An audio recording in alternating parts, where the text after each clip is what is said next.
Yes, guys, hello and welcome back to the Spurs-Related YouTube channel and audio podcast. I hope everyone's doing very well this Sunday. Today, pre-season started. Well, yesterday pre-season started, but today we're going to take you through all of the deep dive into the analysis, how each player played, what we thought, who stood out for the worse, who stood out for the better, and also a little transfer update video for you guys.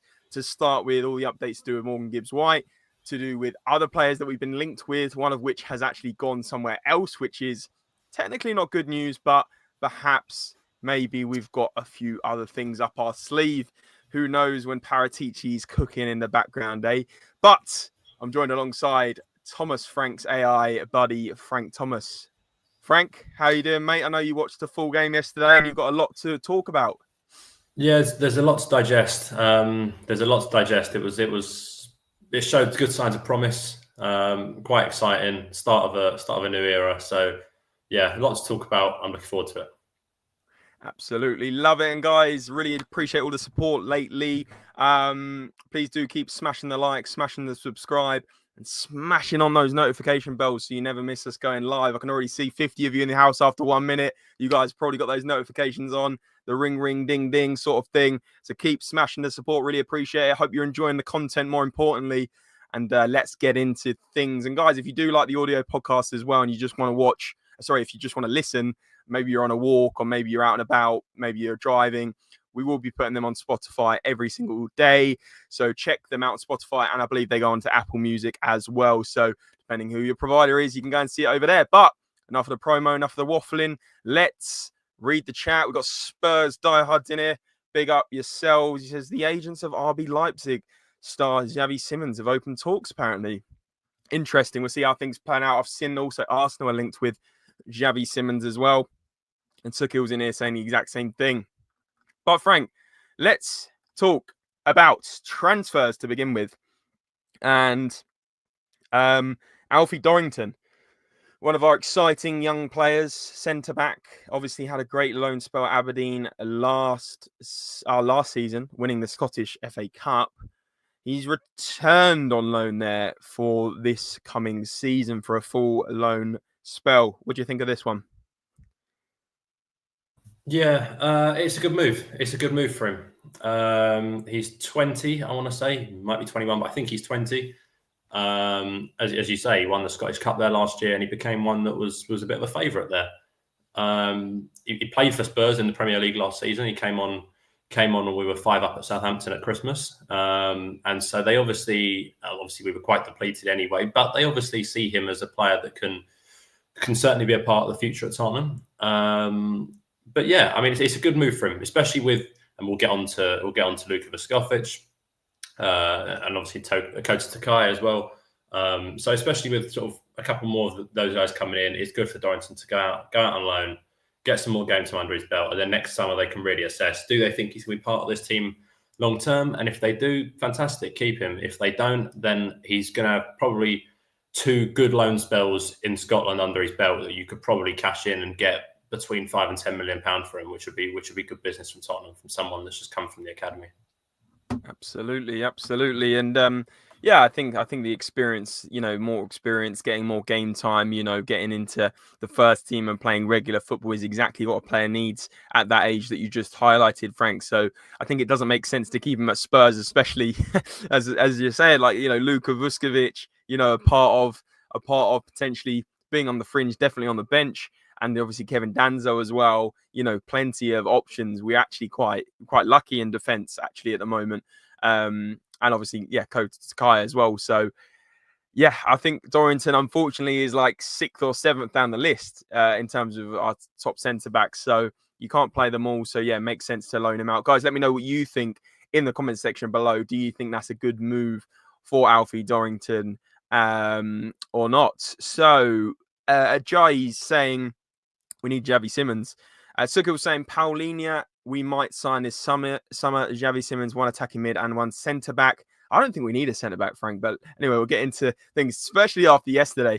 Morgan Gibbs-White might not come this summer. Well, it's like you read my mind, because that is the next talking point.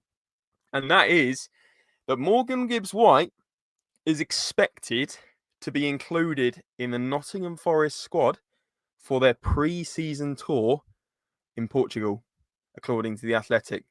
Now, Frank, what do you make of that one? Because surely that's not a good sign. However, I must point out that Morgan Gibbs-White was seen in a friendly the other day, clapping around the pitch and almost apparently, according to some sources, doing a heart like sort of thing, almost respecting, almost seeming like it was a goodbye to the Forest fans.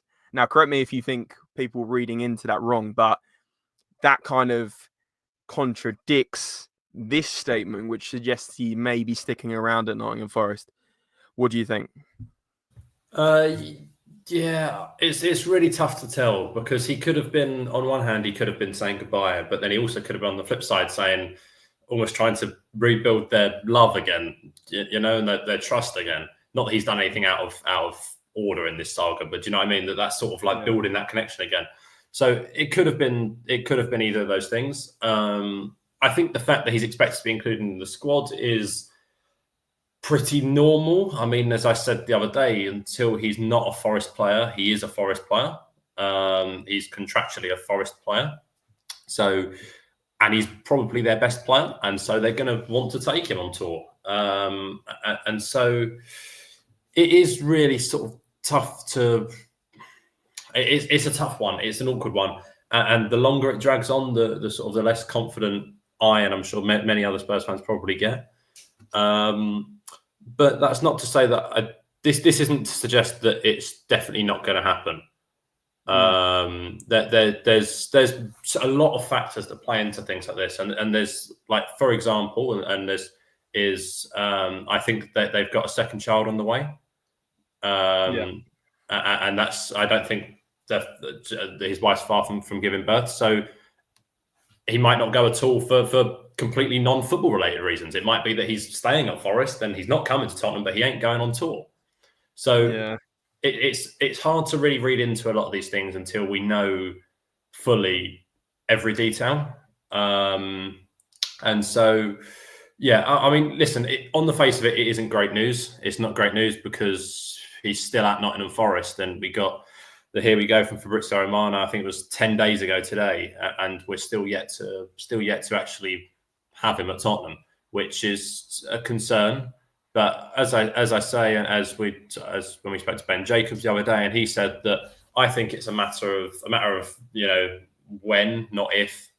And I think it will be about them getting in. I think Ben mentioned Bilal Kudus at Leicester and a couple of guys like that. I saw they were looking at Dan Ndoye at Bologna today, who's probably more of a winger, but still that, they're looking for replacements. Jacob Ramsey, another one they've been linked to. So they're looking for replacements. I imagine this will happen soon again. It's really tough to say too much because, well, we don't know every fact. And as I say, there's a lot more, I'm sure, going on that outside of just the football, the legal reasons, his family, a lot of different things. So it's tough to probably to know. But no, exactly. I thought I'd pick up this comment from Destiny 5. Is that Destiny Spence or Destiny Adoji? We'll probably get into that one as well.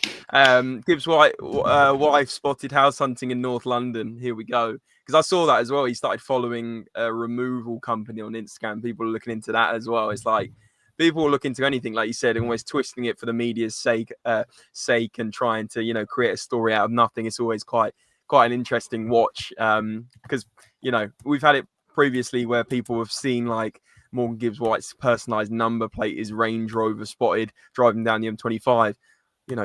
Heaven forbid he might just be on a day out in London, not actually, doing his stuff to do with Tottenham. Donna Cullen's saying, I'm also looking for a house move with Frank Thomas. Well, thank you, Donna, for your comments, and thanks for always, as per your support. Just catching back up on the chat here. Paolini, that's got you on it. Paolini on a loan would work. Spurs diehard saying, Vuskovic right-footed, but sweet with his left foot. Yeah, what a finish, by the way. We'll get into everything to do with the game yesterday. Maranakis trying to throw his weight around is comical, says San Diego FC, Benny. I won't make a joke about that. Darren Fearon saying, I don't think the deal will happen unless Morgan Gibbs-White pushes for a move. Let's move on from this, says Darren. Rise is saying, which midfield pairing do you think played better? We'll get into that as well, Rise. Great comments as always. So where's the big takeover? What's the point, FC? Patience, my friend. Patience is all you need on this one. It's happened clearly. And look, we've spent a lot of money already and hopefully more to come. Jesus, he never stops. Not sure what that one means. And Paul Weeks is saying, is this going on too long now? Maybe time to move to Eze. Well, let me know your guys' thoughts on all those comments. Interesting comments as always from Donna Cullen. But the next piece of news I wanted to bring you, and I guess it's not really Spurs related, but it's related in the sense that this guy was a massive link, and we actually did a bit of analysis on Richard Rios, if you guys remember, on the channel. And that is Richard Rios, the Palmeiras central midfielder, has joined Benfica, and it's a here we go, according to Fabrizio Romano. The deal agreed just a couple of hours ago. Well, this was announced a couple of hours ago after green light from the players' side, and that Benfica director Rui Pedro Braz closed the agreement with a mission in Brazil, price tag met and paid in 3 installments. Oh, Levy would have loved that one. Rios will fly to Lisbon next week for his medical. So Richard Rios is one you can cross off the list. We certainly will not be getting him as our number 6 or our central midfield player within Thomas Frank's side. United fans are crying now, apparently. Big up, Cantab. Thanks for joining. And West Coast Spurs. Only question is, why has the league not got involved in the Morgan Gibbs-White one? Only way Spurs did anything wrong would be if he stole the contract and if someone told them the clause that broke per the NDA. What do you think? I think it's simply that I don't reckon Forest have actually... Sorry, Daniel Levy's in the chat and it's just caught me off guard. I don't think that Forest have actually sent any... This is just a hunch. I don't know anything. I don't know enough about the legal thing. I don't think Forest actually sent an official legal case to the thing. I know there was the talk of that they'd threatened Spurs with it, and there was a rumor the other day that they'd gone to the Premier League and said this is what they've done, and there was a rumor that Spurs they picked up they'd made mistakes in the legal process and all this. I think a lot more noise would have been made if there was a significant legal action going on. If there was an actual case gone to the Premier League, if there was an actual case that had gone to the Premier League, that it would have. I think it would have come out from someone around the media. But I don't think I don't think that it's something that's actually that serious. Yeah, I don't think that a complaint has actually been made. I think it was more of a threat, and I think it still is a threat. I think, as I said, Forest, I think, are throwing their toys out the pram. And so I think that's probably why the Premier League haven't got involved as of yet. That if it goes on much longer, they might well, because Spurs will complain because, you know, they've paid a release clause. Why haven't they got their player? I guess is the argument. But for now, I don't think it's down to the Premier League. It's still a matter of Forest and Tottenham sort of, you know, arguing with each other about actually nothing. And hopefully it will get done. Yeah, absolutely. Hopefully it gets done. And guys, it is repetition with the sake of Morgan Gibbs-White. Obviously, like, there's no concrete update. You know, Fabrizio Romano is not coming out with a concrete update. Obviously, Ben Jacobs gave us some more background when he came on the channel earlier this week, which was great. But really, there has been no update on this. And I think I agree with what Frank, you said, you know, a few minutes ago, in the sense that, you know, the longer this drags out, the more it's looking negative for us. You know, does this become that situation like Chelsea had with Michael Elise in 2023, where that all broke down and then he ended up going to Bayern Munich? So who knows? Who knows what could be the case there? And guys, there's 160 of you in the house. Absolutely loving the support lately. It's been absolutely brilliant to see you all over here. Hope you are enjoying the content. I hope you think it's something a little bit different to maybe some of the other Spurs channels. And if you don't, well, we've got some tactical analysis coming up Frank's going to start drawing on his boards and start giving you the breakdown from that Reading game. If you didn't see the Reading game, this is a perfect opportunity to let you know what happened in that game, and also to bring you an idea of which players performed well and which players were doing the right things that Thomas Frank wants, and maybe some that will be out the door in the next couple of weeks. It's very hard to stay composed when Daniel Levy and Donna Cullen are having a conversation in our chat as well. So, it never stops being fun around here, guys. But 23 likes on the video and 160 in the house. Let's keep smashing that like button. Let's keep subscribing, and let's keep ringing those notification bells if you are enjoying the content. But Frank, let's talk about yesterday's game, because there was a man of the match, a clear man of the match, and that was 18-year-old Luka Vuskovic, who had an exceptional game in the second half. A goal and an assist within just a few minutes, and a beautiful, beautiful finish for his goal. SofaScore giving him an 8.4. Arguably, obviously only played 45 minutes, but arguably could have been a 9 out of 10, really. Lots to get through. But, guys, let us know in the comments below. Do you think Vuskovic could be the next big thing? But, Frank, let's have a little chat about him, because what a performance it was, and what a goal it was. Well, how well taken it was as well. Yeah, I mean, we were kind of fed this dream for the last... I mean, he signed for Tottenham 2 years ago when he was 16. We kind of been fed this dream that he scores all these goals. I've seen him score. I mean, I've seen two videos come up today at two separate occasions where he scored from the halfway line in Croatia. Like, we've been fed this idea for the last 2 years that this is for some reason, this massive goal threat from the back, and it's pretty insane. I mean, in January, he was the top scoring teenager in Europe's top 10 leagues. Yamal overtook him by the end of the season, but he was, I think, second or third still in that list, which is insane for a guy who was 17 at the time, playing in a good league in Belgium as a centre-half. And I mean, some of the goals he scored this year, he scored one that was a bicycle kick. He scored some really well-taken ones, a couple of headers from corners and things.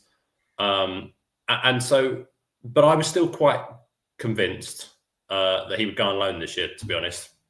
I thought that although he's big and maybe physically ready, that he would maybe not be ready for English football just yet, or maybe a loan to a championship club or something would have been maybe a good move. And don't get me wrong, I know we played a League One side yesterday and he only played 45 minutes, but I was seriously amazed. And this isn't just the goal and the assist. Obviously, that's amazing. He took the goal unbelievably well. The finish was like something of Harry Kane or something. I mean, it was immense.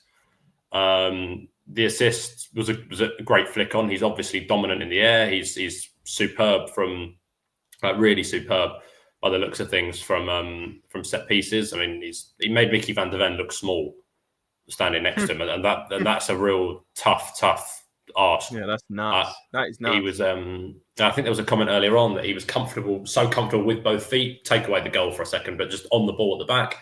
I think quite early on he got sort of nailed in the tackle just from being a little bit complacent on the ball. Things like that in the Premier League will have to change. But he's young. It's his first half of English football, and he stood out. He stood out really positively. He's exciting, and the thought of a back three of maybe him, Mickey van der Ven, Christian Romero is a really exciting thought.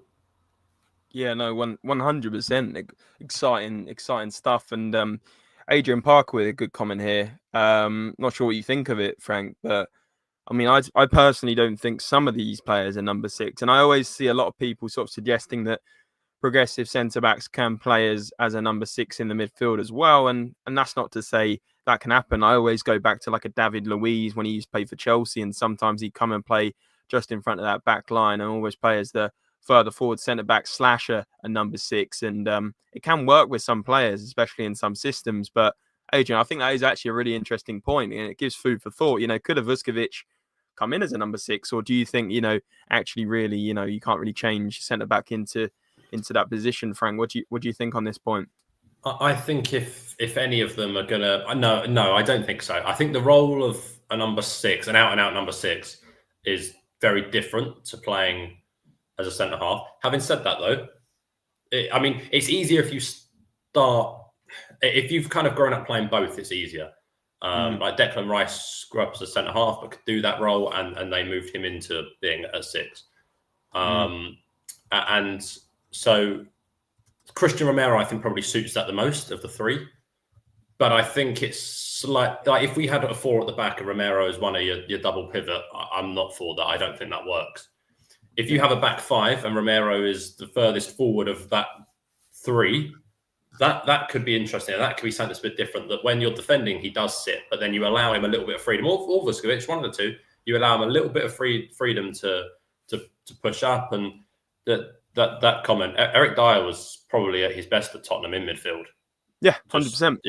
Eric Dyer in the first few years when he came in under Pochettino was actually very good in midfield with Dembele and Wanyama when they'd mix and match and whatever. And it was probably people remember him badly more so as when he actually played at the back. Dyer for a couple of years before he was quite unwell for a while and had a couple of injuries. But before that, he was actually superb in midfield. But Vuskovic, for now, I think it's probably a far-fetched thought. I think he's got to adapt to English football. I think he's got to adapt to just life here in general and all that. But I was really quite blown away by. I didn't expect kind of what I saw, to be honest, yesterday. 100%. It was a nice sort of surprise, I guess. When we saw that line up and Vuskovic played part of obviously more of a second half part. How well he really did. And, you didn't think that out of all the players that were featured, thinking about Kudus, who obviously had a good game, we'll come on to that, the Vuskovic would be the star man. I've just put a poll in the chat, guys. It's free to vote, of course. Is Vuskovic ready for the Premier League football? What do you think? A lot of people, 79% are saying yes, 21% no at the moment, Frank. Because the question's there. If Romero gets injured or Van der Ven gets injured, obviously one of these centre-backs has to come into the frame, whether that's Kevin Danzo, whether that's Luka Vuskovic, whether that's Kota Takai, who knows? But, it's an interesting one. It's an interesting one. Let's go now and talk about Mohamed Kudus, as I was just talking about. Do you guys think he had a good debut? Because I tell you what, from what I saw, it was pretty promising. And was meant to bring up a video of a little run he did, but not sure if copyright will sort of allow it. But if you haven't seen it, look on social media. There was a roulette he did, but there was a part where he was down on the touch line and he just absolutely skinned someone. He went so quickly. The turn of pace was crazy. Frank, I know you have quite a bit to say about Kudus and his debut and what you made of his performance. But what are you giving him out of 10 for his part in the game? And also, what are you excited about? Because I thought it was a very, very promising debut, especially, I know, you got to take it with a pinch of salt. We were playing Reading, and with all due respect, it's not Premier League opposition, it's not European opposition, but the signs and how quick he was and how agile he was, I think we got a serious player on our hands. And I don't want to go too early, but I think he could have a very good season. Yeah, I kind of agree, basically. I'd given probably a 7, maybe a 7.5 yesterday. I thought he showed signs of promise. Obviously got the assist for the Vuskovic goal. But he's yeah, I mean, he was exciting. There was a couple of sort of bits in that second half where he got it quite deep and he dropped in and he then just turned 2 or 3 of them. And it's the bit that gets me that I like about him is that he runs at you with pace. He's direct and he goes at you at speed. And yeah, he goes at you at speed. So whereas I look at Odegaard, I look at Tell, Johnson's probably the worst at it of the lot. I'd say that Mikey Moore is probably the best of the rest, actually, going at you with intent to get round you, with intent to beat you, and with intent to make you look silly and get a ball in or whatever. And Moore did it in the first half yesterday. He took it through the middle of 2 of them and then tried to put a ball across, and it went out for a corner. I was impressed with him, but Kudus as well. Just that sort of being able to glide, and he does glide. And as you say, you mentioned that bit on the touchline where he gets it, he turns to a 3 of them, a little drag back, and he goes, and he's quicker than everyone else there. And he did it a few more times in that second half. Sorry, he got it in the middle of the pitch. He won a free kick by turning and spinning and getting dragged back. And He did a sort of a little Maradona sort of turn roulette in the middle of the pitch as well, which was good. It's the most skill I've probably ever seen from someone play for Tottenham, probably in my lifetime. And that was in a 45-minute stint. But I was excited by him. I think he looks like he's going to be a good player for us. Absolutely. Couple comments to get through, and I'm about to bring someone else into the fold on this stream. But DFST saying your number 6 needs to be a lighthouse. I don't know if you mean flashing lighthouse, but positionally fixed in front of the back four. It's a specific position different from centre back. Romero goes walkabouts and wandering all the time. He is the opposite. Yeah, fair play. What's the point saying Kudus is not an intelligent footballer? I don't care what anyone says. Give it 6 months before he starts getting benched. Interesting one again. I think you're probably in the minority, but I'm also saying you're not necessarily wrong. Ado Turat, he was a player for the streets. But anyway, there's 210 of you in the house over on YouTube and Facebook, guys. There's 34 likes. Let's try and bring that up to at least 100 likes. That would be absolutely amazing. So I said there was about 210. There's now 211 in the house as we're about to bring in the main man that is talking Tottenham 1882. Johnny H. Johnny, I know you were there yesterday, mate. How you doing? Yeah, all good. Listen, it was an interesting day. Listen, I got really excited just with the warm-up. The guy next to me was just not really interested. I went with Sean Butler. Sean went to get himself a beer, and I was saying to the guy, "Look at that," and he goes, "Mate, I'm not interested. Obviously, not a football fan." As I said, I was getting excited about the interaction between Cochrane and the players, how the coaches were all talking to each other. And the bit that got me the most excited was the bit where instead of having 3 centre-backs or 2 centre-backs and a couple of wingers sat in the halfway line going backwards as one of the coaches booted a ball over their head and they had to head it back to them, which for me was one of the most pointless exercises I can remember. And they often missed. They actually lined up in a defensive set pieces. They were doing them. George Abbott was firing balls in, and they were all linked up, home and away, defence and attack, including some of the coaches were there pushing them about. And I thought, hallelujah.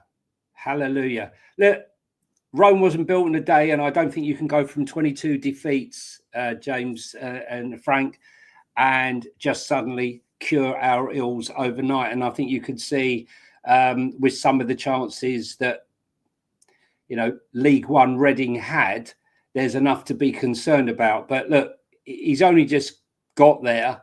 But I think that there's lots to be positive about. I mean, the first half, terrible. Big up Destiny. Nice to see you, mate. But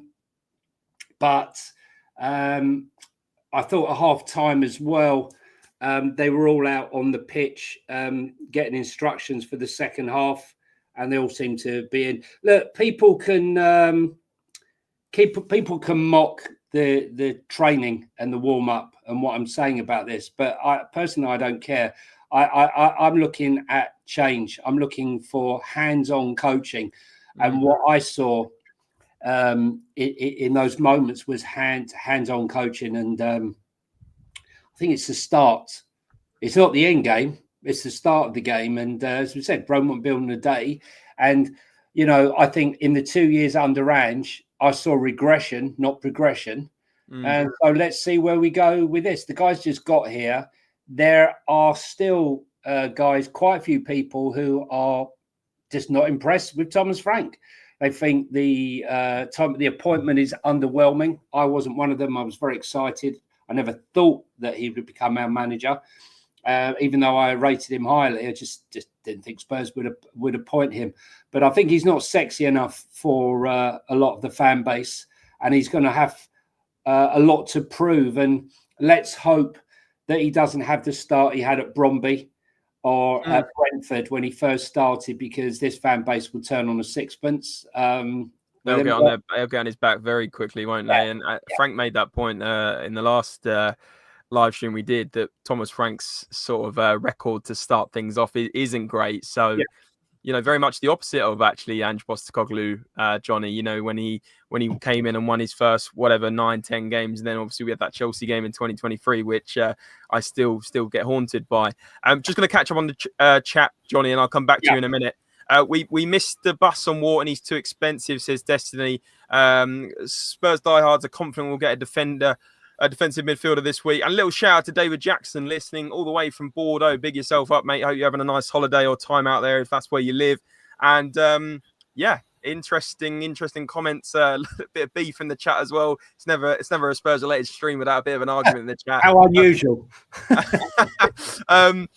Listen, Johnny, I was getting Frank's opinion on Kudus. I'll come to you in a minute because we want to have a bit of time for a bit of tactical analysis, which we picked up on.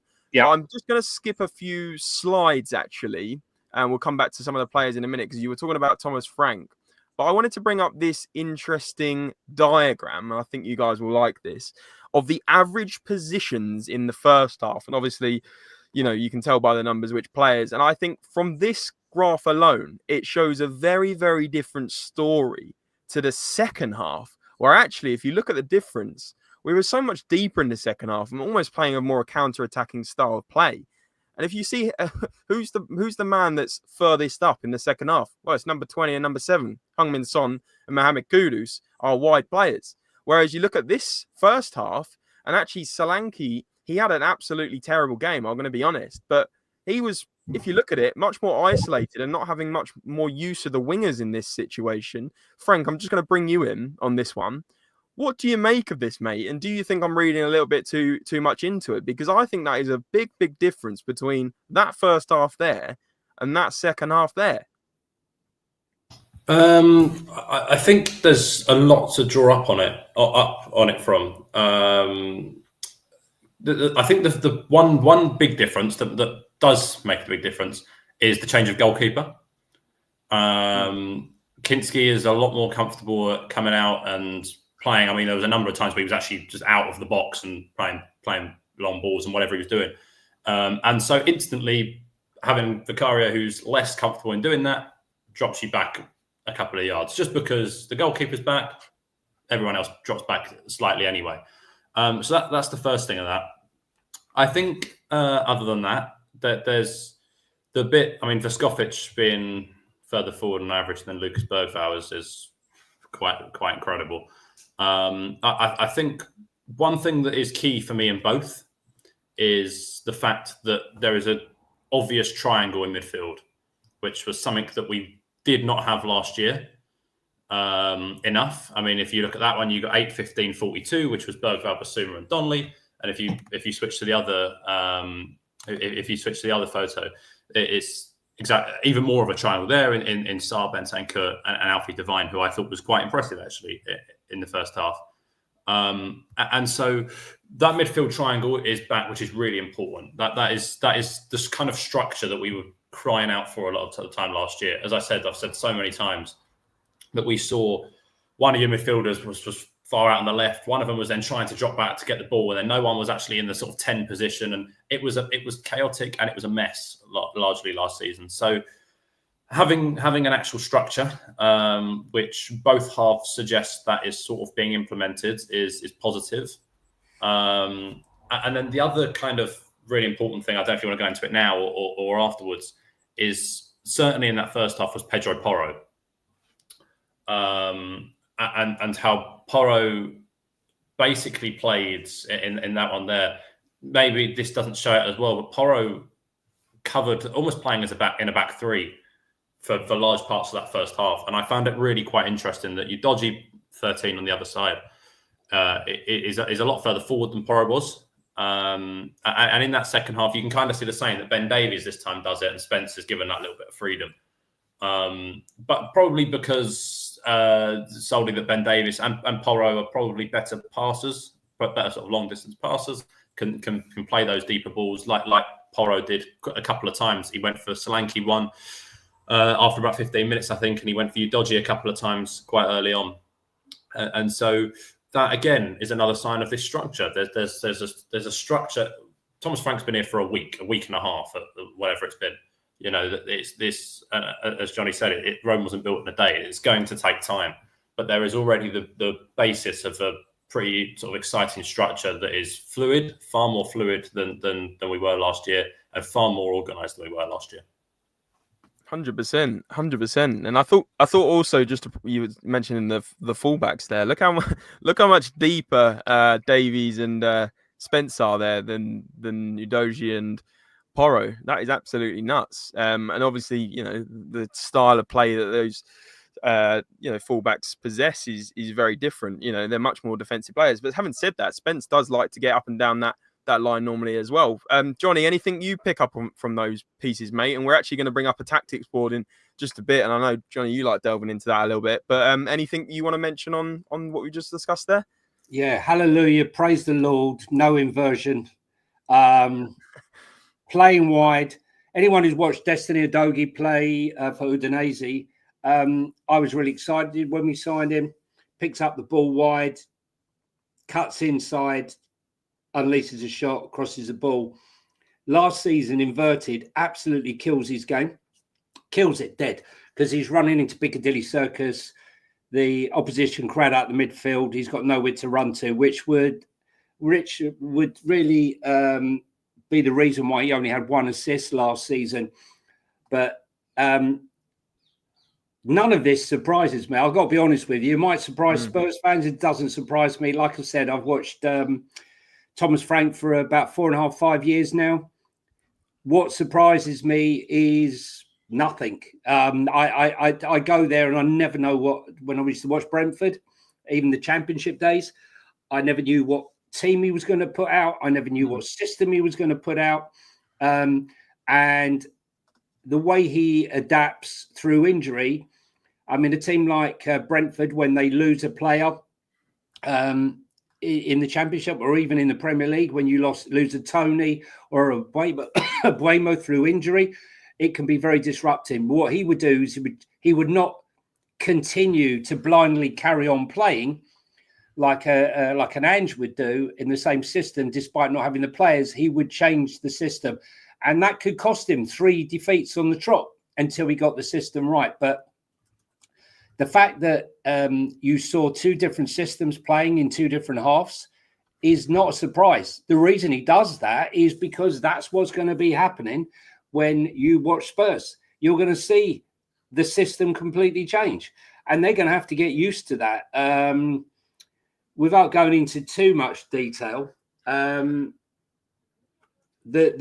finishing in training was very mundane for players like Solanke.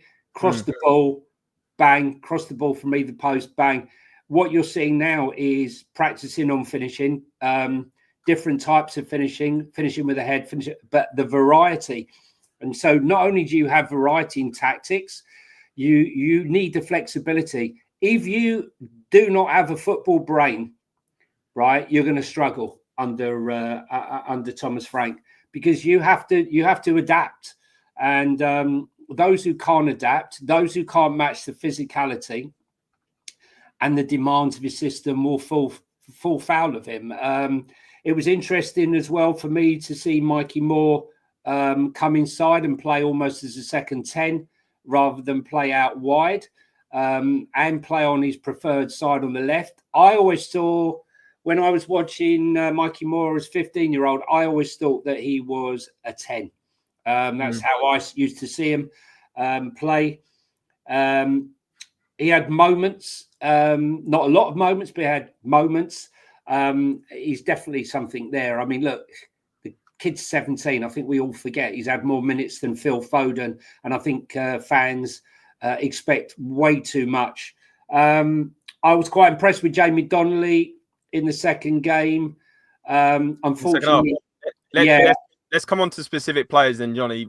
I was going to say the only thing it fell apart was just going back. Go on. Sorry, I went a bit off course there. Sorry.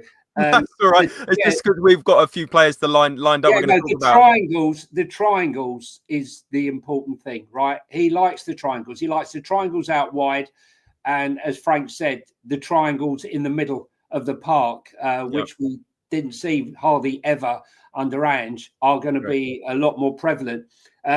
Just one triangle that didn't work too much was Sonny and Donnelly, because Sonny was like, I don't know what he was on. So don't be surprised when you think you know what's going on, that you're looking at it, and you'll be doing a lot of this tactical analysis as the season goes on, I believe. 100%. Yeah, it's going to be interesting to see how those triangles play out in the Premier League as well, and how effective they will be, as you were saying, Johnny.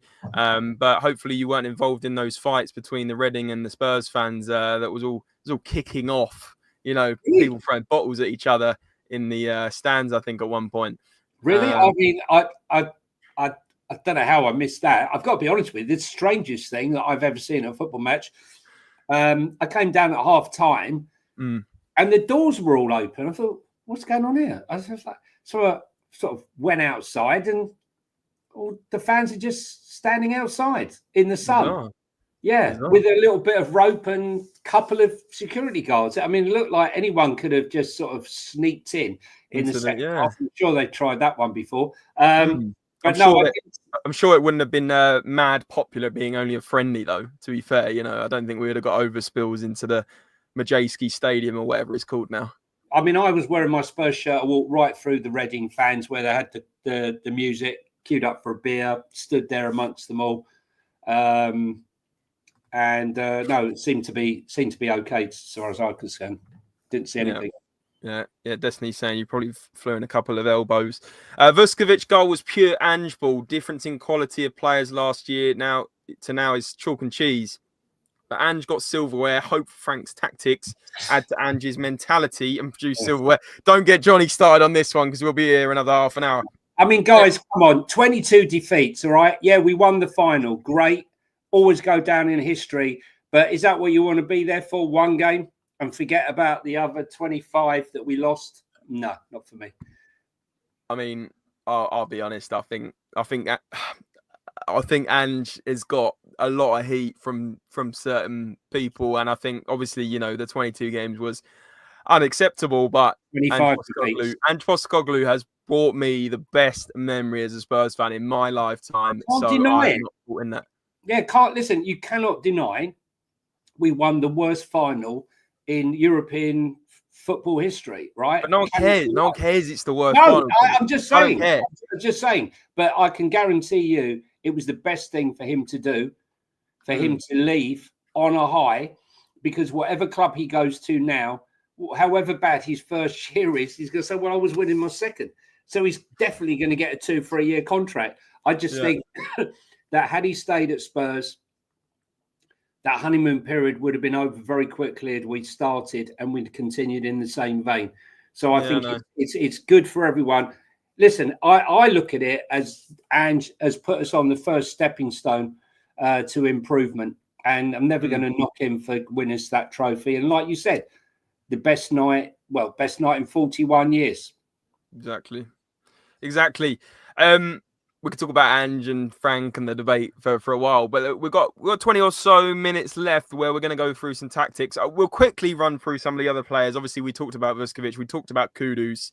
Thoughts on a couple more players, Frank? I'll bring you into it as well. Obviously, got Donnelly, Devine here. Well, and obviously, we'll talk about, Thomas Frank and how you thought his first match in charge when obviously Johnny's mentioned Cochrane on the touchline and really, implementing a real sort of passionate approach on the touchline, much more movement than what Ange was doing. But what do you make of these two players' performance, Frank? Because I know you wanted to mention a few things. Yeah, certainly Devine. I was quite impressed actually. Donnelly is one that I'll start with Donnelly. Donnelly's one that I've followed probably more so than Devine this year, just because he's more local. It's more, you hear more of Leyton Orient than you do Westerlo, so in this country anyway. So I went and watched Donnelly a couple of times in the league this season. Me and a mate went and tried to go and follow him, tried to go and follow some of the loan guys, and he was one of them. And he was great. He was brilliant for Leyton Orient. He's the top assister in League One. And him, like we said about Josh Keeley the other day, was a big part of Leyton Orient being successful. He was quite unlucky not to score Kudus when he did that bit of skill and then played the ball across and it sort of deflected out for a corner. Some of his little flicks, I think there was a really good bit of football actually that Spurs played in that second half, and it went to Donnelly, and Donnelly with sort of a little backheel flick, and he sets, I think it was Sonny sort of away. So yeah, I was impressed with him, but Devine surprised me more. I was kind of expecting to be impressed by Donnelly. I think Donnelly's, I kind of know what you're going to get with Donnelly. I think Donnelly's a really top player, and I'm excited to see how he develops. Devine, I've kind of been a little bit confused. If he was not confused, maybe that's the wrong word, but I've been unsure maybe about how he's going to develop at Tottenham. But I have to say that there's a couple of bits that weren't perfect, but that he looks, I think, a level above what he did the last time he played for Tottenham. I think the loan in Belgium has helped. I think he looks physically better, in just fitter and more powerful and more sort of suited to men's football. But he's also a technically good player, and so I was quite impressed by the pair of them at times in the game. But yeah, Devine surprised me in that first half. Yeah, I mean, I don't know. I was underwhelmed in that first half. I didn't think anyone was fantastic. I thought Reading made a good fist of it in the first half, if I'm brutally honest. I thought it was all very flat. There were a few moments from a few people. I like the overlapping runs on the flanks. But I didn't think, we're playing Reading. So, I'm not going to wax lyrical. I watched a few games of Devine in Belgium there, and he was okay. Listen, he's a talented player. I just don't see where he fits in a Spurs squad this season, if I'm brutally honest. I hope I'm wrong. We all get romantic about certain players, and like we think are going to make it, the underdog and all the rest of it. Myself, like you, I've watched Jamie for a number of years through the academy, going to the academy games and what have you, with the Orient. But I think Jamie, Mikey Moore, Ajay, and a few others are personally, in my opinion, ahead of Alfie Devine in where I think their ceiling is. You think Ajay, I was going to talk about Ajay. You think he's better than Alfie Devine? I do. Yeah. Interesting. Yeah. Interesting. I just think there's certain players need to go out on loan. I think that Jamie yesterday tried to make some intelligent movements and balls, but Sonny seemed to be away with the fairies at times, and some of his ball control wasn't great. I'd like to listen. I'd love to be proved wrong. Honestly, I'd love to be proved wrong. Take them all on the pre-season. I think far too much. I love most of the conversation after the game was all the players that weren't included, and everyone jumping to conclusions that half of them are definitely on their way out. Well, Solomon, I guess. Solomon won. Solomon, Richarlison. Oh, they've got the whole list of players that they think are going to leave. But let's wait and see. I don't think Richarlison's going anywhere, because I think Richarlison is exactly what Frank will like. And if he stays fit, I think he's going to be an asset. I thought Solanke was absolutely dreadful in that first half. Yeah. Solanke missed a couple chances, didn't he? That was just terrible. Jump, man. You got to jump. Yeah. He didn't even jump for one. I mean, he just stood there, and the defender's gone through the back of him. But I don't know. Absolutely. Sorry, can I just butt in really quickly? Cool. About something that Richarlison, and I don't want to start, going on a rant. Richarlison's one that makes me want to smash my head against the wall repeatedly. I think you're going to be doing it a lot then this season, Frank. I don't think I will, and I don't think I will because he doesn't ever play. He's never fit. Okay. He's and that's sadly the truth. I think when he plays, he can be an asset, but he's too often, and as I've said before, that the best ability is availability, and he's not fit enough. And you can argue reasons till the cows go home, and as much as you want, and I have, and this season, that he'd been out for a certain period of time, and then over the Christmas period, he ended up playing, what was it, 10 games in the space of 30 days or something ridiculous, or 40 days, and so it was wearing down his body. He gets injured again. That happens, and I understand things like that.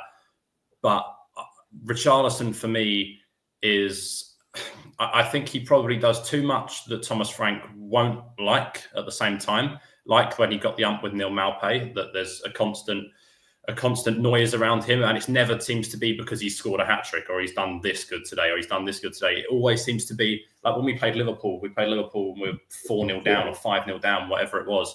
And in the last minute, he's arguing with Harvey Elliott when they're about to win the title. It's like, mate, pipe down a little bit, because you're embarrassing yourself and you're embarrassing Tottenham. And Thomas Frank won't stand for that, I don't think. And he'll want players that are constantly there, constantly available, and constantly able to actually give him some output. And I don't think Richarlison's one of those. Maybe you should clip this, James, because I think Frank might be banging his head against the wall a lot this season, because I think the complete opposite. And I think Richarlison, if he does stay fit, Thomas Frank's going to love him. But anyway, we shall see. Interesting. Let's see if he sticks around first, but let's see how well he does. I mean, you say that, Johnny, but if someone in Brazil, if the reports are true, he ain't going to Palmeiras, mate. Forget it. 50 million pounds, mate. He's not going to Palmeiras. And Palmeiras got a bit of money for Richard Rios, though. Don't forget that 30 million. I know. He's not going out there. He's not going out there. I guarantee you, he'll be on the tour. How about that? Anyone want to make a bet? No, we won't. Well, you can ask people in the chat, but we won't be doing that. He'll be on the tour. Don't worry. Let's see. Frank, I know you wanted to bring up a couple of points before we go and bring the tactics board up that we absolutely love doing over here on Spurs Related. A little plug as we're 51 minutes in. There's 250 of you in the house. Great support again today, guys. Really appreciate all the kind comments and great talking points. And all I would love you guys to do is smash the like button, smash the subscribe button, and ding on those notification bells so you never miss us go live or you never miss a video. And that would be greatly appreciated. And as I put in the chat earlier, super chats are back. Now we're back as an active channel. So if you did want to whack a super chat in for as little as, I believe it's £1.50 or £1.99 to support the channel, but also create a talking point, you go straight to the front of the queue. I'll bring your comment up and we create a discussion and a talking point. So if you ever did want to support the channel in any way, shape or form, if you want to do it the free way, please like, comment, subscribe and all that great stuff. Note your bells on. But if you did want to financially contribute and help us make this sort of a bigger thing, then please do whack your super chats and your memberships memberships as well. We'll be doing some members only shows when we get a little bit bigger as well. But Frank, I know you wanted to talk about these screenshots that you brought up and to do with, I believe this is more around Pedro Porro, right? Yeah, Porro and the system itself. So these were both, like those first two were both snippets from the first minute of the game. Kinski comfortable on the ball, he's being pressed, he's okay. But Porro is taking up a position relatively high up the pitch. You've got down in that top photo, you've got Udogie, the deeper of the two fullbacks. And so this is the idea that when we looked earlier on, and although Udogie was on average further forward, Porro was doing this as well. Porro is still playing in that role that is where he's getting up and down. He did it a couple of times where, I mean, he probably could have, Reading probably could have had a red card. It was quite a nasty tackle on him when he took it and he drove past someone. Quite a few times he was getting it. He was going down the line. He was, so he's still doing that role that we kind of, associate him with doing. But then if you look at the other photos, and I think these are all, bar one photo of the next 4 to come, I think they're all in the first 15, 20 minutes. So it just shows, but he's playing almost in a back three. And this whole idea comes from the idea that probably Udogie is more powerful, direct, and can maybe hurt you with maybe speed and that power. And so they're using him in that role, but also because Porro from deep roles, as I said earlier on, can play balls over the top. He can play balls through. He went for Solanke. He went for Solanke with the ball over the top about the 15th minute, I want to say, maybe a little bit earlier. He did it quite a few times with Udogie, where maybe they didn't always work, but there was an overload, and that was what they wanted. They want an overload on the side of Pedro Porro. He switches the ball out. Udogie's got space, time, and can drive. And that was the idea. Maybe it didn't always come off. As I say, Thomas Frank's been here for a week and a half, 2 weeks, whatever it's been. So this isn't going to instantly come off and be perfect, because they're adapting to a new system. But Porro, this really stood out to me, that Porro was largely at times playing almost as a centre half, as one of a back three. If you look at you've got these ones as well, and the ones before this as well, and the photos before, that they all show the same thing. That Porro is playing that, again, still that inside role at times, if you will, but you know, as much as he's doing playing on that right side down the wing at times as well, he's playing inside. I mean, that bottom photo there kind of shows it the best. You've got your actual structure, but you've then in front, you've got your double pivot of Sarr and Bentancur. You've got that protection. I thought defensively, Porro looked better yesterday than he has, and that is simply a fact of having structure. That is simply a fact of just being more organised as a side, and that's because Porro's a good player, and people that last season were, you know, questioned Porro's defensive ability, and Porro as a player, you know, he was largely, as I said before, I think he was largely affected by the system he played in, and was made to look worse and hung out to dry by the system he played in. And so I think a system that is more structured, more organised, will suit him, will suit them all. And Thomas Frank is very good at, you know, adapting to make sure every player fits into a system and it suits their needs. And that's something that Ange didn't do last year. That, as we said, if there are injuries to certain players, he would just shoehorn players into that same system and hope, you know, that was how they were going to play. We hope it works. And so, yeah, I'm hoping that sort of this new system and maybe Porro, as I say, it's been 45 minutes of Pedro Porro playing in that role. It is not the be all and end all. It's really hard to actually determine, is this the role that he's going to play? Are they going to switch things up? It's pre-season. They use these as tests. It'll be interesting to see what happens. I'm not running a narrative, as the comment says. I'm also not a clown.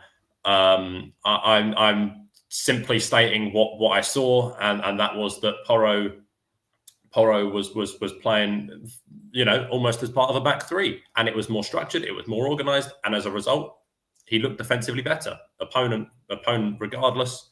I was impressed by kind of that system change and the adaptation that he had to play in that so far. Absolutely, mate. I think you make some really, really good points, and it's interesting to see this shape already under Thomas Frank. Johnny, anything to add on what Frank's just been talking about there? And sorry for booting you about the Richarlison comment. Don't worry. It's Frank and I are part of the circus. Clowns reunited. Look, I just think that you cannot turn a team that conceded 63 goals and lost 22 games in the league and expect them to come back and suddenly find magic. Ain't going to happen, right? And I think it's going to take a bit of time. But I didn't like the inverted backs. I thought it was a negative. How many times did we curse the times that our defenders or Porro or whoever was totally exposed, ball over the top, acres of space? I think we're going to see less and less of that, you know, as the season goes on. I was very impressed with Cochrane during the all the coaches, fun enough, during the warm-up sessions. The amount of instructions that I heard was, I've not heard that for at least 2 or 3 years. I'll be honest with you. I was at the Fulham game last year, Fulham away, and there was a guy, a Peter Crouch sort of lookalike, running training, and James Maddison, Sonny, and a few others who weren't playing or weren't starting that day were just literally pissing about, pushing each other about. And it's like, you know, the teacher at school that tells you what you should be doing and no one's listening, like a bunch of kids in a classroom, and they were just doing their own thing, kicking the ball against each other, just basically pissing about. And I thought, well, if that's going to be your attitude, we ain't going to win this game. And obviously we lost against Fulham, but I just thought that there was some sort of respect, listening to what was going on. So we can only see, but there's definitely different shapes, different structures. And you're going to see games where he sometimes plays 2 up front. You're going to see where during the game, as Frank said, you'll start with a system and then you'll end up with 5 at the back, if so need be. And that's why I think during these probably first 2-3 games, but definitely the first 2, that you are going to see system changes and like sort of rotation and players understanding what's going on. I mean, I don't think you can look too much at Solanke and Brennan Johnson because they just really weren't at the races at all yesterday. For me, do you reckon Brennan has a 2-month hangover? Listen, I don't know, but for me, the standout players for me yesterday in that first half was Doggy, Romero. Oh, actually, look, you just got them on there. Those were the 3. Got to be honest. Yeah, those were the 3. I thought Alfie was okay, but I thought, as they says here, Solanke was definitely the worst player in the first half. And in the second half, I mean, listen, I lost my account, James, as you know, my Instagram account and my TikTok account, because I posted a very short 8-second video of Vuskovic scoring another one of his goals right at the beginning. I think it was in August I posted it, although I got banned in January. I was so excited about this guy. I just wasn't 100% sure whether physically he was just going to walk straight in and be able to handle it. How wrong was I? Because the guy was bullying players. I mean, really, that tackle early doors. Was that 2 minutes in, where he took everything, took the player, the ball, and some turf with him. Bad tackle, that. Yeah, it was a bad tackle. But there again, that was the same guy I think that had twice taken out Pedro Porro, and then did a challenge on him, got his revenge, didn't he? The next one about 2 seconds later, and he should have been off for those challenges. But no, I think it's too early to tell exactly what he'll be doing. But like I said, you'll see 2 up front, 1 up front. You'll see 4-3-2. You'll see 5 at the back. You'll see a straight 4. It's never going to be the same. It just isn't. And I think we should rejoice in that, because, you know, we all complain that managers don't switch it up and it's all predictable. And so you can't be complaining when you get a coach that's willing to change it depending on the team. And the one thing we're lucky about is Thomas Frank, as they call him, the professor. He has like a dossier on every single team. So when he came to Spurs, the players that were playing on a regular basis, he would know everything about them, how they perform on the pitch, their weaknesses, their strengths. So unlike a manager that would have been coming in cold, he would have come in and he would, obviously not so much the youth players, but he would know a lot about the players that he's inherited. But he'll also know a lot about the teams that will be playing. And so hopefully we'll be taking more account of their weaknesses and their strengths and adapt our tactics accordingly. 100%. Yeah, mate, great points. And you said about, you know, at the start of what you were saying there about the shape and how it could go to a 5, how it can go, you know, start with a 4 and so on. And I think it brings us a great opportunity to discuss some stuff on Thomas Frank, or should I say Frank Thomas, his tactical board, where we will have a little look. Just got to remove this, and here we go. So Mike's over to Frank for a couple minutes, but I know you wanted to discuss Frank the shape from the first half in the match and then the shape in the second half. And then perhaps we can mention a bit with what Johnny is saying about how the shape may change to a 3 throughout the season in different games. Yeah, so right, let's sort of break it down. So largely when they pressed, first and foremost, they almost pressed like this, right? They had a 4, they had 2, they had 4. Like that was kind of how Tottenham pressed yesterday. Devine, we kind of said this the other day that how maybe if Gibbs-White was going to play in that role, if he comes in, that can play in that. I think it was Ryan brought the stuff the other day when he came in, and said that Gibbs-White is going to possibly look to do that and play as almost a second striker at times when they're pressing. And as I said the other day, it's the intelligence of knowing this is when I've got to press. I've got cover behind me. I can go and do this now. So that was first things first. I thought Devine did that well, that role pretty well.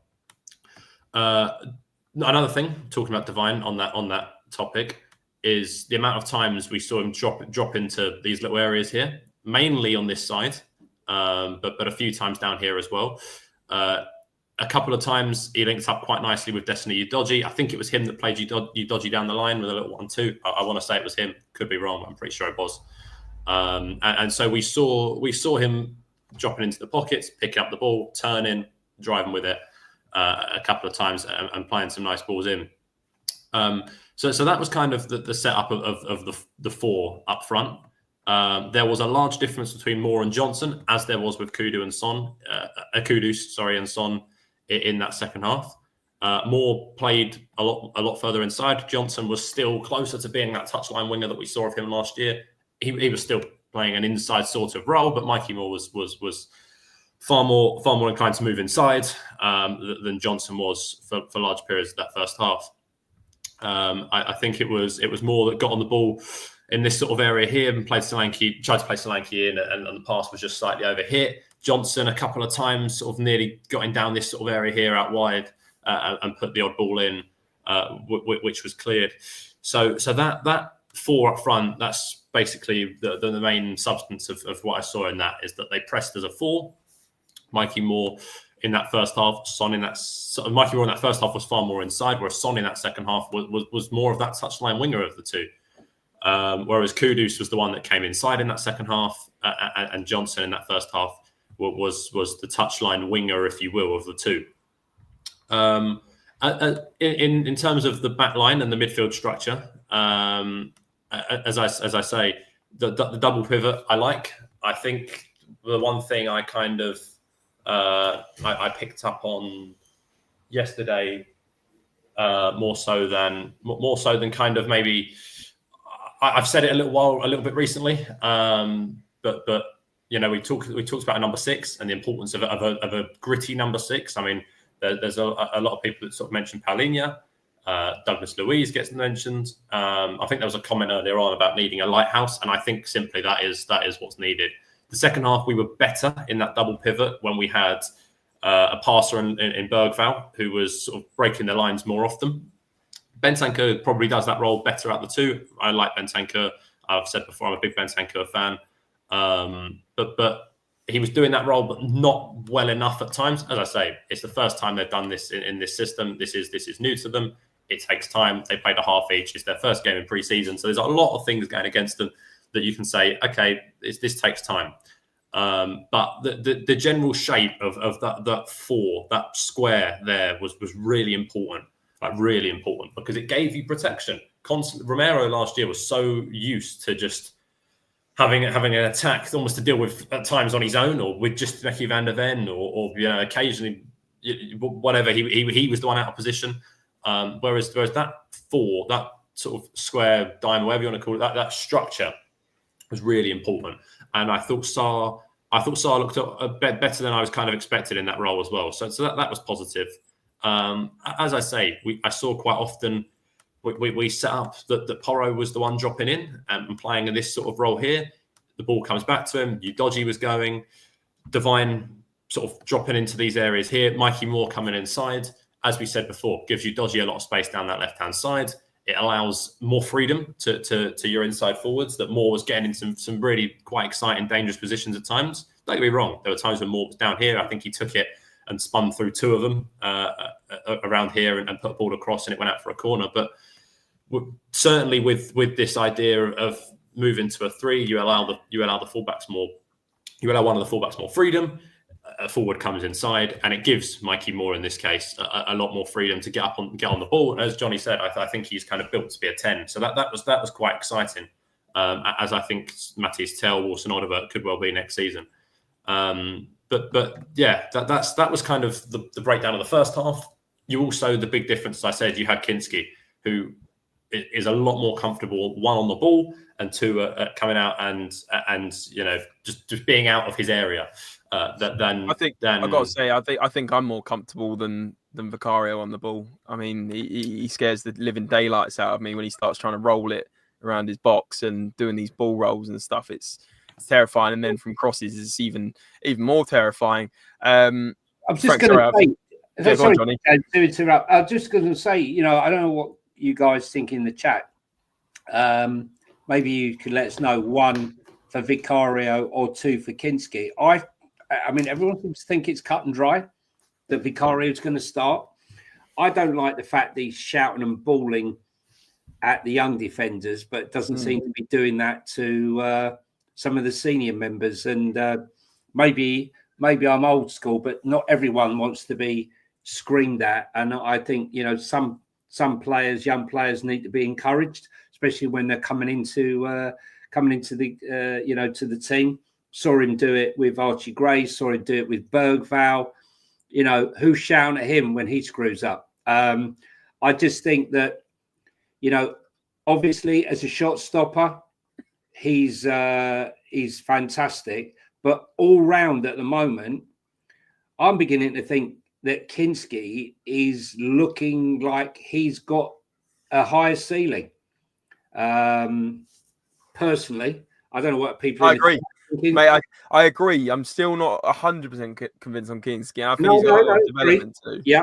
I think his ceiling may be higher than Vicario's overall. You got to remember that Kinski is 21. He's still very young, whereas Vicario's older than that. And I just worry about Vicario's handling and prowess from corners and being on the ball. Just like I said, scares living daylights out of me. Sorry, there was one comment that was got to me. Tony's talking about beans on toast and his girl giving him beans on toast, and then Drunk Nado with the nurse Tony's out of bed again. Sorry, we've got to keep it light here because listen, Tony's obviously stressing out. It's the first game of the season, Tony. But what do you want us to do? Come on a show and let's talk about what happened last year or 18 months ago. We're discussing this because this is relevant, because this is what happened yesterday, mate. That's why we're discussing it. You say move on. We'll move on when it gets to Luton, and we'll discuss Luton. And then when it gets to Arsenal and Bayern Munich and Newcastle, we'll talk about that. That's what shows like this do, okay?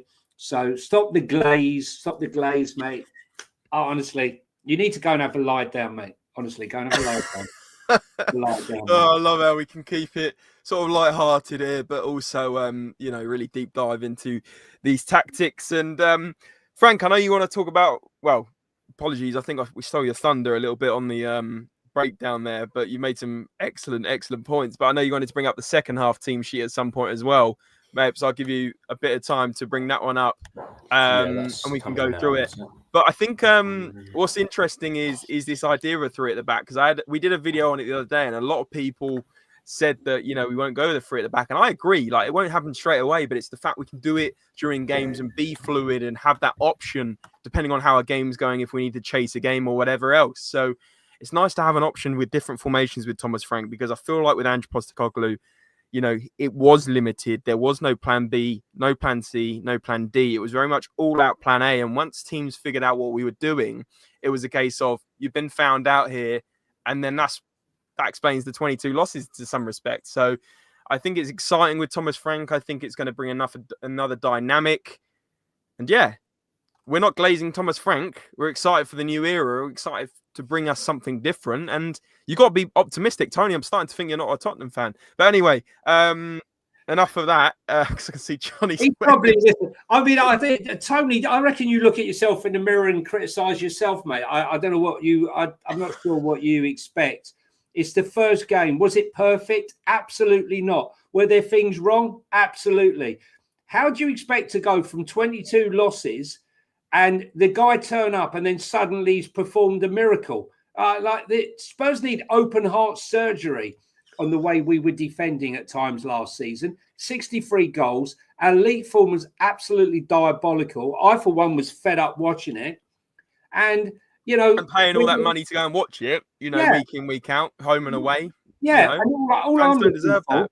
Yeah, all I'm looking for is someone who's going to come in and have hands-on tactics and start to show some sort of tactical nous. And as Frank's showing here, this is the early part of it. You got to sow the seeds, right? You don't suddenly get plants and trees. You got to sow the seeds to make a beautiful garden, right? And this is what he's trying to do. Whether he'll get the chance to do it, that's another matter. Absolutely. Spot on, mate. And Dragon Paul Z. Love the username there. Looking forward to the change. Preseason is all about experimenting with tactics. None of these games will be flawless. Super Cup will be the first game of the season. Absolutely. Keep it optimistic. Keep it optimistic. What's the point? FC's found his new favourite person in the chat. That's Tony. You know? But listen, guys, we're all a community here. I love the talking points. I love the debates. If everyone had the same opinion, it would be boring. So, you know, I appreciate Tony and What's the Point FC for bringing a different spin to the show. 250 of you still in here watching this tactical analysis, breakdown, all things Tottenham. Keep smashing the likes, guys. We're over 110 likes. Let's get up to 200 likes to keep the support going and keep subscribing and turning on those noti bells. Ring them on. Ding, ding. Give me a ring in the chat. But Frank's probably thinking, what is going on? Like, what's going on? Johnny and James have just gone off on one. But back to the tactics, Frank. Yes. So this was the way we set up in the second half, and largely it was very similar. It was this time Jed Spence was the one that pushed on a little bit, and that back three was kind of formed naturally just because Ben Davies, plays like that. Has played that for Tottenham. He plays in that back three quite often for Wales.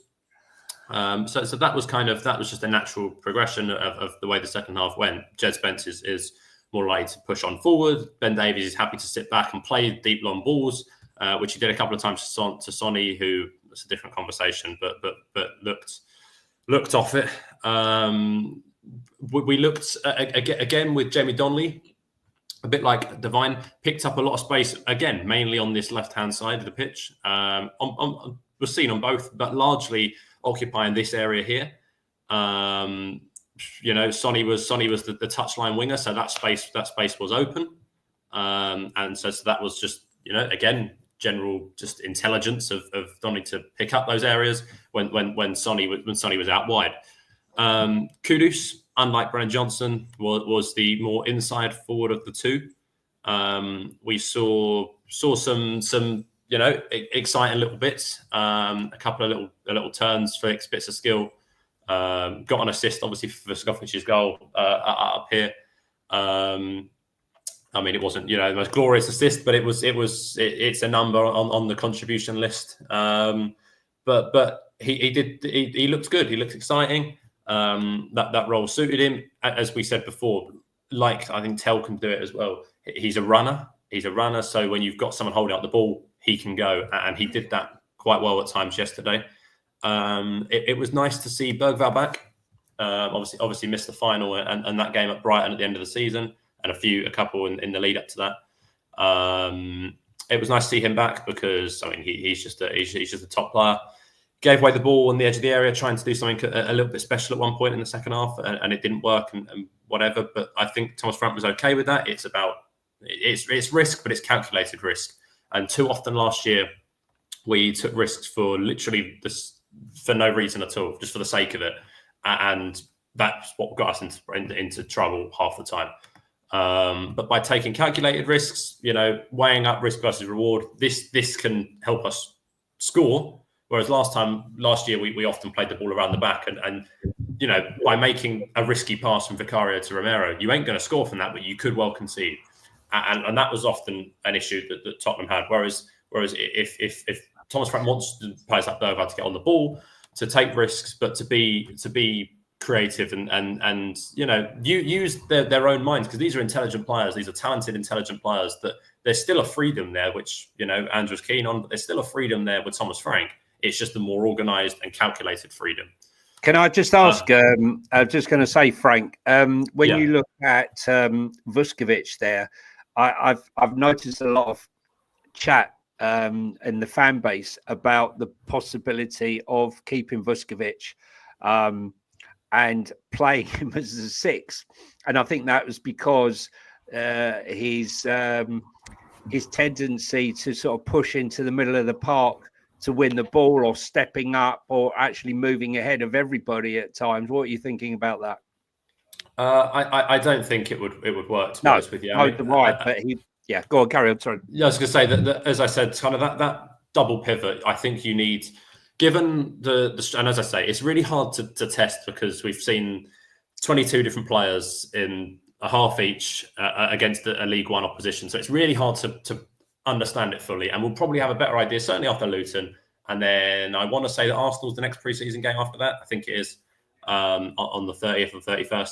So that is we'll have a better understanding after that. But I think Vuskovic looks like a really top player from the limited parts we've seen, and has looked like a good player in Belgium and Croatia as well. And I mean, I want to say he's played for Croatia once or twice now as well. So he's obviously a talent. I don't think he suits that double pivot solely because I think you need to be, as I said, the comment earlier on, a lighthouse. I think you need to be comfortable, really genuinely comfortable on the ball, able to turn, able to move, able to, and I'm not sure that is his game. I think his game is going to be, he's going to be a very good defender and an intelligent defender. He's going to be a threat when we go forward. You can still use him as a threat going forward, as we used Van de Ven as a threat last year going forward. So many times we saw him bound with the ball forward or whatever, and from set pieces, less so with Mickey Van de Ven. Romero was good at that, and hopefully Vuskovic adds to that threat. But as a 6, I think we need. I think this pivot, and again, it's Reading, so it's really hard to tell. But watching yesterday made me again reduce even further the belief that we need a gritty 6 and more of someone the Bergwijn type. So I think we looked better when Bergwijn was on the pitch, just because I think he's a top player anyway. But I think he suits that role perfectly. I think you add Gibbs-White to that maybe or whatever, and I think that's a really, really exciting dynamic of a midfield. There you go, exciting stuff, Johnny. What do you make? Just to clarify, you agree? You don't think Vuskovic could be a number 6 in this system? I think people got carried away because it's Reading and he was stepping into the space. But that said, for me, that's a very good sign, because what I want my centre-backs to do is to recognise danger and intercept and not be rigid in the system, right? And play with the freedom that when you see danger, you're stepping into that space and winning the ball.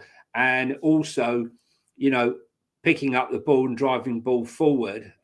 We see that Mickey Van de Ven can do that, and Christian Romero 100% can do that. And I think Vuskovic at just 18 years of age and doing what he does, again, is against Reading. Let's wait and see how he does against better teams.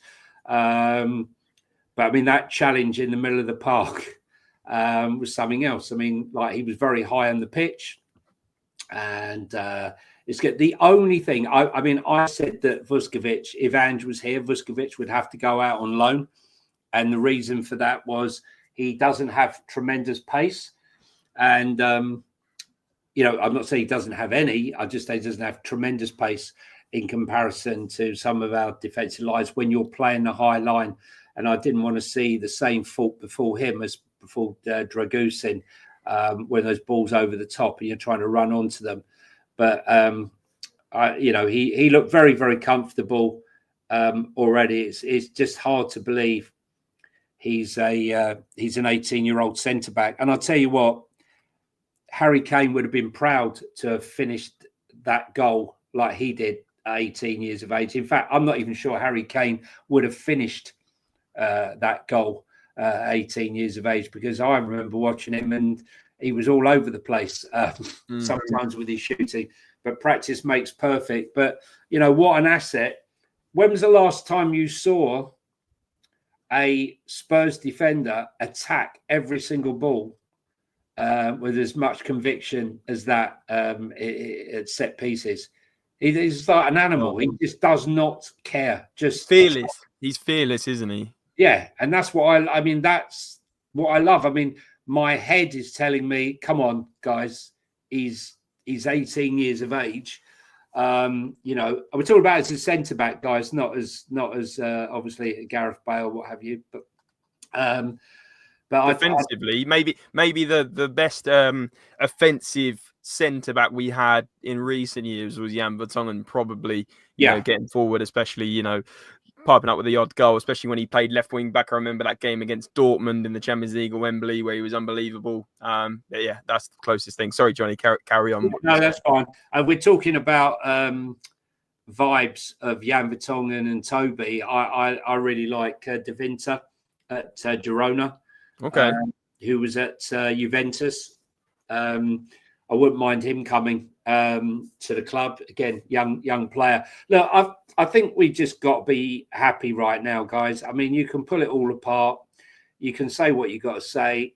You know, we might be right. You might be right. No one knows at this stage. But for me, the main thing is the fact that we've seen some sort of adaptation and moving on from last season's absolutely shocking defence. I mean, okay, we were outstanding against Frankfurt defensively. We were outstanding defensively against Man United in the final. Other than that, we were shambolic. And, you know, let's hope that we can form some sort of defensive shield. But I think Thomas Frank has said so himself. You know, yeah, I want to move forward. I want to score lots of goals. I want to create a lot. But at the end of the day, you know, I think he knows that the defense is nowhere near good enough right now. 100%. Yeah, no, completely agree, mate. Completely agree. Guys, let me leave you with a couple more points before we wrap things up. And if you're watching on repeat, because I know a lot of you watch on repeat, let me know in the comments section below and the live chat now for the guys that are watching, who you think will be out the door in the next couple of weeks. Don't forget, we're going on this pre-season tour in Asia, and there'll be certain players that don't make it onto the plane. I'm thinking the likes of Manor Solomon, perhaps Richarlison, perhaps Yves Bissouma. Who do you guys think will be out the door in the next few weeks before the season starts? Because obviously we've been debating Richarlison and whether he will go.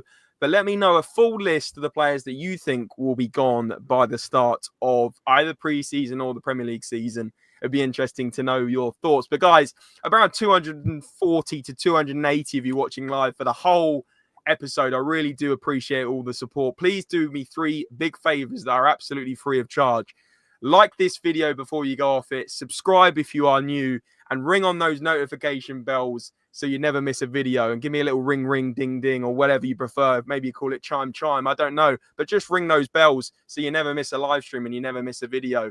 I really enjoyed that tactics breakdown from Frank and Johnny there. I really enjoyed talking about all the transfer news.